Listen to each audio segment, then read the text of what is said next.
We have the panel lined up, and I think this promises to be a hot debate. Looking forward to it greatly.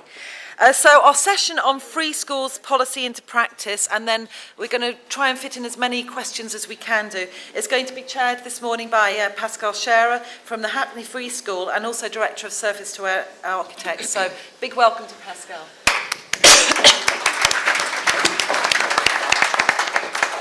Thanks, Rachel. Delighted to be here and to see so many familiar faces. Today we've got an hour, and what we're going to do, I'll do a very short introduction of each of our panellists so you know who they are, then I'll let them speak for about 2 minutes each just to say their pitch, and then we'll have 10 to 15 minutes of debate between the panellists and then open up to the floor. So think about your questions. I don't want to throw it open and find that there are no questions. Mobiles turned off on the panel.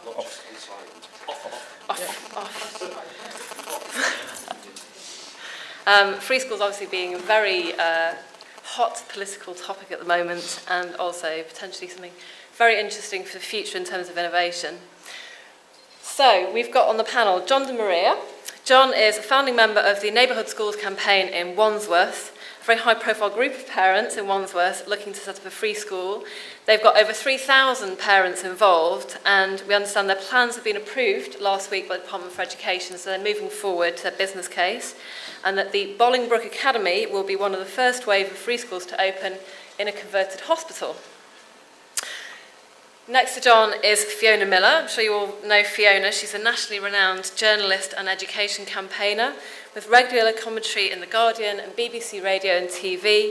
She's also recently founded the website The Truth About Schools and the Local Schools Network, which I very much recommend that you go and see. Next to Fiona is Indy. Indy Johar is an architect and a place strategist and co-founder of 00, which he started in 2005. It's a research-driven design practice focused on reimagining, remaking place. He's a fellow of the think tank Res Publica and an associate at Demos. Next to Indy is Dale Bassett. Dale is the research director of the independent free market think tank Reform, specialising in education and criminal justice policy. He's authored many important publications, including last week's Every Teacher Matters, which looks at the role of government in improving teaching. And finally we have Sobia Bashir, who's a member of the Birkenshaw, Birstall, Gomersall and East Byerley Parents Alliance, now the BBG Community Trust, which again is a very high-profile parents group looking to set up a free school in Kirklees. It was one of the first groups visited by David Cameron and Michael Gove pre-election, and they also have just had their proposal approved last week in last week's DFE announcements. They're going forward as a free school. So I shall hand over to Jon to give his 2-minute pitch. Thank you, Pascal. Good morning, everyone. I've come up from Wandsworth this morning. I'm part of a parent steering group that comprises about half a dozen of us, and we have, as Pascal said, just about 3,000 parents behind us. What we're aiming to do in Wandsworth is put in, for September 2012, a 5-form entry school, so that's 750 kids coming in from the bottom up. There'll be a 6th form, hopefully that will get us a roll of about 900 students. The reason we started it is, the problem we have is there simply is no local community school in our particular part of South London. The evidence for that, and stats can be a bit dull, but I'll lob a couple at you, is that the percentage of parents who get their preferred choice in our part of London is the lowest in the country. At 48%, we're bottom of the UK Choice League. So a lot of our campaign is about choice. The second stat is that the council projections are for an extra 1,700 pupil places by 2017, and we hope we'll provide about half of those. So it's very much a needs-driven campaign. The solution we hope is the available hospital building, which in many respects is what kick-started the campaign. It came onto the market last year. We thought, I'm a QS, so I thought I'd put my QS hat on, if that could be looked at in terms of a school. We're incredibly lucky in that we have cross-party support politically. We're a non-political campaign, which is quite important, but inevitably politics are a big part of the solution. And we had support from our previous Labour MP, Martin Lindsay. We now have support from our current Tory MP, plus the council, which is important. Now, finally, the benefits from this is that we have about 300 kids coming out of our local primaries. We hope that they will be able to transition from Year 6 into Year 7 to a true local comprehensive, that's important to us, a socially inclusive comprehensive that doesn't exist at the moment, taking in all abilities and all backgrounds, and essentially our campaign starts and ends with our kids. Thank you. Fiona. Okay, well, my campaigning started and is still going on with my kids because I'm really a journalist by profession, but I became a school governor in 1992 of a local community primary school that was failing at the time where my children were, and with other parents we got involved with making that school better, turning it around. It's now a very good school. I'm also a governor of a secondary school which has been through some difficulties as well, so I'm very interested in school improvement. I believe the local school can provide very high standards for all children. I think good governance is very important, and I noticed nobody really here this morning has talked about that very much. I think that's crucially important. We're part of the parallel universe, which lost our BSF money. We were supposed to start our building work in the new year. So there are many schools in the country that aren't experiencing what you've all been talking about today, which is fantastic learning spaces and thinking about how you can use them. They're focusing on how to try and make up the gaps that have been left in the last 3 years, and the work that we haven't done because we thought we were going to get money very shortly. Now, I'm not against schools having freedoms. I think all schools should have more freedom. And I'm not against new school places, and I'm not against new schools. But I'm very opposed to some schools having freedoms that other schools don't have. And what concerns me about the academies and free schools movements, they will be independent state schools. They will have freedoms on admissions, on exclusions, on special needs. I know people say they'll be bound into all the codes, but it's not clear to me how they'll be forced to comply with all the codes of practice. So I think there are grave concerns ahead about the creation of more independent state schools. And that's why I've started this website, the Local Schools Network, for parents who want to support their local schools rather than go off and start a new one, and also to campaign for fair admissions. And I mean, I note what you say about Wandsworth and the first choices, but everywhere where you have selective admissions, and you do have selection in Wandsworth, a lot of parents don't get their first choice. So I think we ought to eradicate all selection from our school system, as well as supporting our local schools, making them accountable to their local communities and making them become better. Thank you. Indy. I suppose I'm a bit of an interloper here.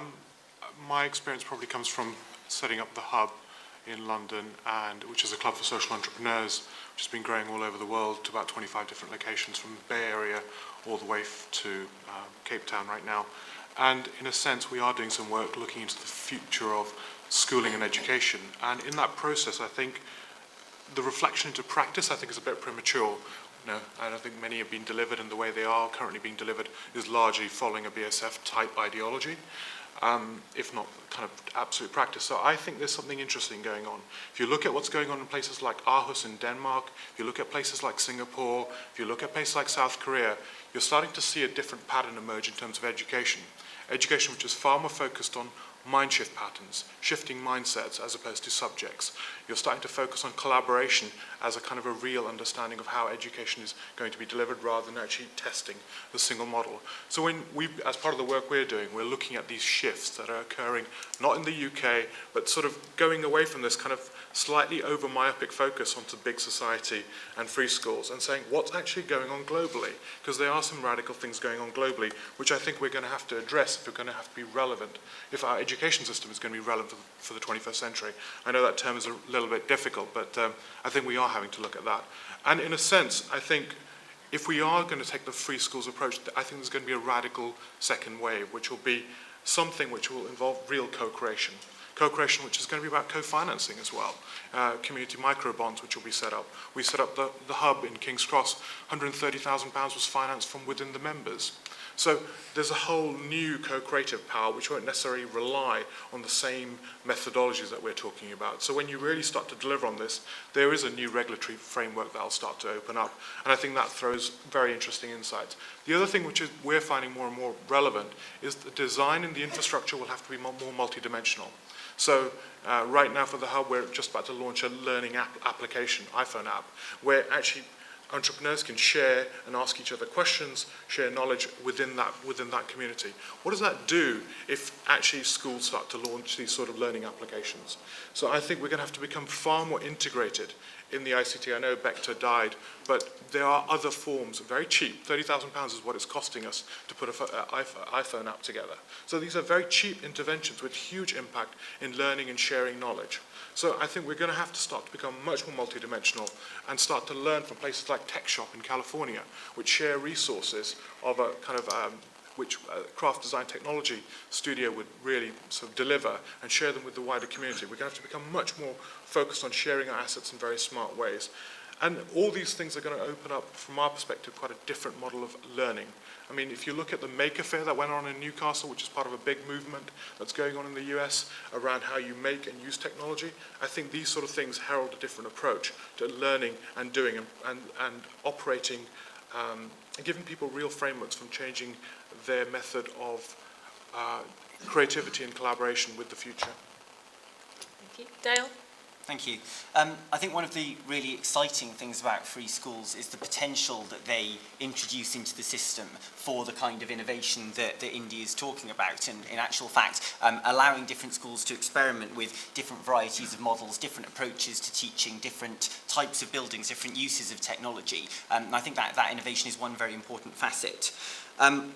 I completely agree with Fiona that all schools should have more freedoms. I don't think it's necessary to limit academy freedoms to a select bunch of schools, although I disagree that the current approach will necessarily lead to a two-tier system, or certainly not a greater two-tier system than we already have or had even before the introduction of the first academies. Why do we need free schools? Well, there's certain situations like Jon's where there's just obviously a very clear local demand, or there's something in particular that parents want that just isn't on offer. But I think there's three very key reasons at a systemic level why free schools could be beneficial to the whole school system. The first of which is competition. The competitive drive between different schools in a situation where parents actually have the freedom to take their child and the funding associated with that child between different state-funded schools could be an extremely powerful driver for innovation and for improving the quality of education in those schools. Particularly importantly, as we go into the new spending round, it can also be a driver for value for money. Schools will come under increasing pressure in terms of their budgets, and actually the power of the parent being able to take their child and the money associated with that child to another school is a really strong driver to make sure that actually every single school is trying to deliver the best possible value for money. In other words, the best possible quality of education for the fixed amount of money that they're getting for that child. The second reason is the local authority dominance of the English state school system. There's lots of local authorities that do a really great job in terms of education. There's also lots, unfortunately, that don't. And I just can't see any reason why local authorities should be allowed a monopoly on the provision of state education when other groups might be able to do it just as well, and in some cases better. The third reason is choice. And this is sort of where Jon's example comes in. We have a very sort of unified vision in this country of what state education should be. I don't really see why we shouldn't actually allow our parents to make that decision for our pupils. Who's to say that the same kind of education is the right kind of education for every single young person in this country? Why shouldn't schools be allowed to develop different models and to allow parents the choice as to what kind of education they want for their child? Thank you. And Sobia? Thank you. Good morning. I'm one parent from a group of 9, jointly known of late as BBG Community Trust. We are seeking to establish a free school central to our community in North Kirklees, a school which was promised to us years ago but never delivered by the local authority. So I'd just like to share our thoughts and views about free schools with you today. It seems strange to us how the previous government placed such little faith in people whose lives it sought to organise. Over the years, our community's voice has fallen on deaf ears, and we were continually told by those in authority that they knew what was best for our children and not us. Throughout the centuries, innovation has taken our society forward. Without those great pioneers of the past who challenged the norm, where would we be today? And it's the same in education. We need new innovations to move us forward, lift us from the mediocre, and free us from the bounds of the status quo. Free schools offer us that chance to shape the future and throw off the ties of a one-size-fits-all state system where the views of Whitehall and Town Hall matter more than the school hall. Free schools will allow teachers to do what they do best, teach, in a manner which they know to be effective and productive, without any local authority restrictions. Free schools will allow heads to lead their staff and schools into success and prosperity, providing leadership and education relevant to the community the school is to serve. Education is more than just the skill of completing an examination process. It should be a learning gateway to the future for our young people. The vehicle to social mobility and the route map to opportunity. What better way is there to shake up the current schooling system? Education seems to have fallen by the wayside. Standards and educational attainment have slipped gradually for years, and yet instead of improving the quality of education, the bar has been lowered as a means of showing that education has in fact improved. What nonsense. There's a clear dumbing down within our educational system. This comes from lack of competition. Schools in our area have been characterised by underachievement, happy to be average because there was never a serious alternative for parents to the LEA designated comprehensive school. Ironically, since our free school campaign has highlighted the lack of choice and opportunity over the last year, secondary schools in and around our area of Kirklees have improved their performance, some quite drastically. No one can tell me that's just coincidence. Free schools will push the standards of education higher and bring back the educational stature that we had many years ago. Change is always difficult, at times threatening for some, but rewarding for those prepared to embrace it. Adapting to the inclusion of free schools in our educational system will require strong commitment from not only government, but parents, teachers, communities and local authorities alike. Free schools should be seen not as a threat to the future of education, but as part of that future, a future that sees parents empowered, teachers released from their ties and pupils with a newfound appetite for learning. We really believe this is the way forward to a much better standard of education for our children and for future generations to come. BBG Parents Alliance received permission to proceed to business case last week. We are delighted to have been given this great opportunity, and we are sure that we will be successful in our aim and can deliver a first-rate school for our community. We know we now carry the dreams of hundreds and the future opportunities of thousands. Thank you. Thank you.